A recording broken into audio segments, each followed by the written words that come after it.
Good morning students, myself हेम Singh Shekhawat, assistant professor मुस्लिम विधि Mohammedan law. मुस्लिम विधि के अंदर आज हम जिस टॉपिक के बारे में डिस्कस करेंगे वो है विल, वसीयत। कि मुस्लिम विधि के अंदर वसीयत के संबंध में क्या प्रोविज़न किए गए हैं और मुस्लिम विधि में वसीयत के संबंध में व्यवस्था क्यों की गई है कि मुसलमान को अपनी संपत्ति के संबंध में वसीयत क्यों करनी चाहिए। विल, वसीयत, वसीयत क्या होती है? सामान्य शब्दों में हम देखें तो वसीयत किसी व्यक्ति के द्वारा की गई घोषणा है कि उसकी मृत्यु के पश्चात उसकी जो संपत्ति है उसका न्यागमन किस प्रकार होगा, कि उसकी जो प्रॉपर्टी है, उसकी जो संपत्ति है उसका बंदोबस्त किस प्रकार किया जाएगा, उसकी संपत्ति किसे प्राप्त होगी। ये जो वसीयत है, इस वसीयत को वसीयतकर्ता अपने जीवन काल में कभी भी वापस खंडित कर सकता है और नई वसीयत का निर्माण कर सकता है। क्योंकि जो वसीयत है वो हमेशा प्रभाव में तभी आएगी, उसका क्रियान्वयन तभी होगा जब वसीयतकर्ता की मृत्यु हो जाए। वसीयतकर्ता की मृत्यु से पूर्व जो संपत्ति, जिस संपत्ति के संबंध में उसने वसीयत की है उसके ऊपर जो स्वामित्व है वो वसीयतकर्ता का ही रहता है। उसकी मृत्यु के बाद में जो वसीयत है वो प्रभाव में आती है। तो वसीयत क्या है? वसीयत किसी व्यक्ति के द्वारा की गई घोषणा है कि उसके मरने के बाद में उसकी जो संपत्ति है उसका न्यागमन किस प्रकार से होगा। मुस्लिम विधि के अंदर जो विल, वसीयत है, उसका क्या अर्थ बताया गया है, उसकी क्या प्रकृति है। तो एक बुक है फतवा ए आलमगीरी।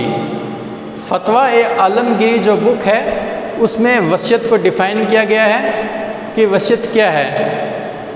फतवा ए आलमगीरी में बताया गया है कि वसीयतकर्ता की मृत्यु हो जाने पर प्रभाव में आने वाले किसी विशेष वस्तु, मुनाफे, लाभ या वर्ती में संपत्ति के अधिकार का दान। यानी वह व्यक्ति जो वसीयत कर रहा है, यानी वसीयतकर्ता, वह अपनी जो प्रॉपर्टी है उसका जो स्वामित्व है, उसका जो अधिकार है संपत्ति के संबंध में, उसका दान उस प्रॉपर्टी के मुनाफे, लाभ के सहित किसी अन्य व्यक्ति को कब? जब उस व्यक्ति की मृत्यु हो जाए। तो ये है वसीयत। तो वसीयत की जो ये डेफिनेशन है, इससे वसीयत के लिए दो चीज़ें आवश्यक होगी।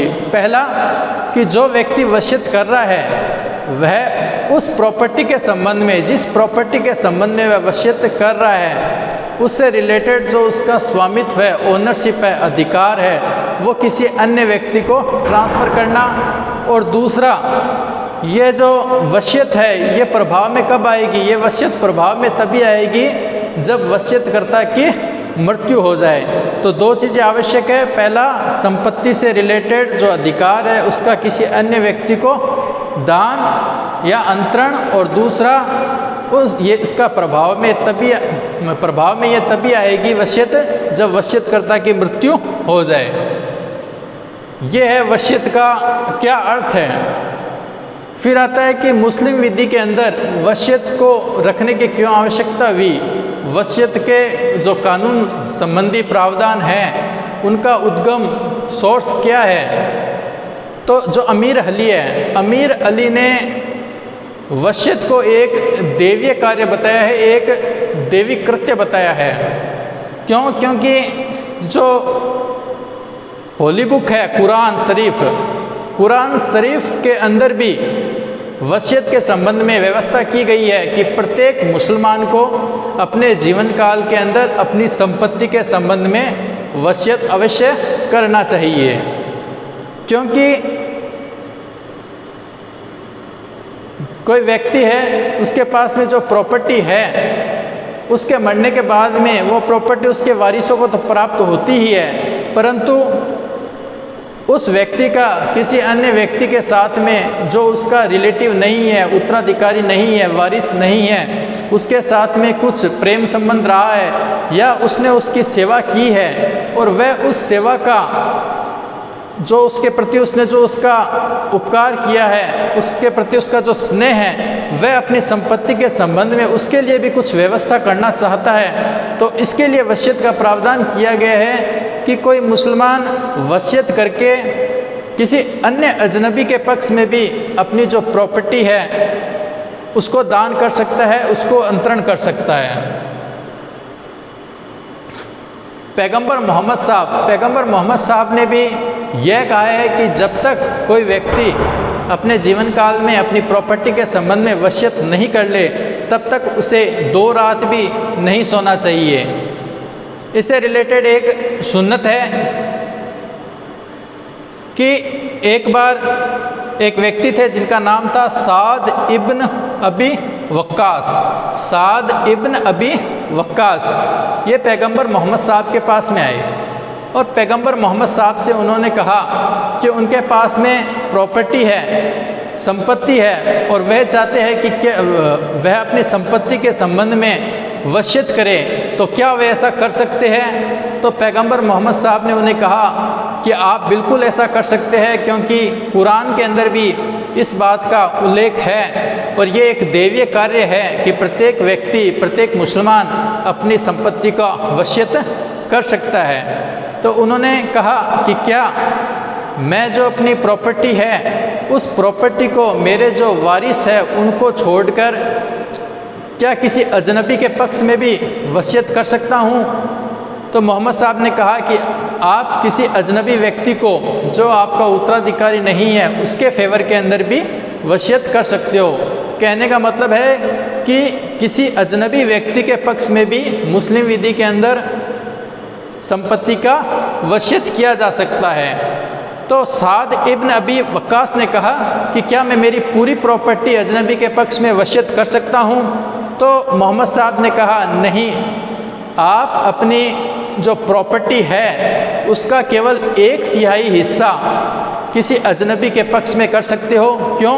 क्योंकि यदि पूरी जो प्रॉपर्टी है, यदि वो किसी अजनबी के पक्ष में वसीयत की जाती है तो उससे जो वारिस है, जो उत्तराधिकारी है, उनका अधिकार प्रभावित होता है और उनके अधिकारों की रक्षा करने के लिए मुस्लिम विधि के अंदर ये व्यवस्था की गई है कि कोई मुसलमान किसी अजनबी के पक्ष में अपनी संपत्ति का केवल 1/3 हिस्सा, 1/3 हिस्सा, 1/3 हिस्सा ही वसीयत कर सकता है।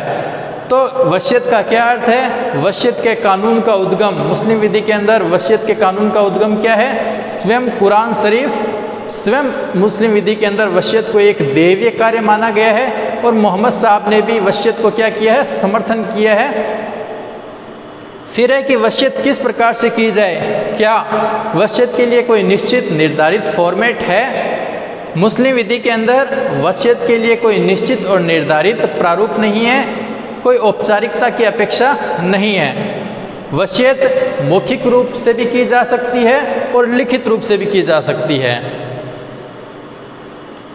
यहाँ तक कि यदि कोई व्यक्ति, यदि कोई मुसलमान जो बोलने में असक्षम है, वह संकेत के द्वारा भी, इशारों के द्वारा भी संपत्ति का वसीयत कर सकता है। प्रत्येक मुसलमान जो वयस्क है, मेजर है और स्वच्छित है, वो अपनी संपत्ति का वसीयत कर सकता है। वयस्क का मतलब कि भारतीय वयस्कता अधिनियम के अनुसार उसने 18 वर्ष की आयु प्राप्त कर ली हो, और स्वच्छित का मतलब है कि वह जो कार्य कर रहा है वह उस कार्य की प्रकृति और परिणामों को अच्छी तरीके से जानता है। तो प्रत्येक ऐसा व्यक्ति, प्रत्येक ऐसा मुसलमान जो वयस्क है और स्वच्छित है, वह अपनी संपत्ति का वसीयत कर सकता है। तो वसीयत मौखिक भी हो सकती है और लिखित भी हो सकती है।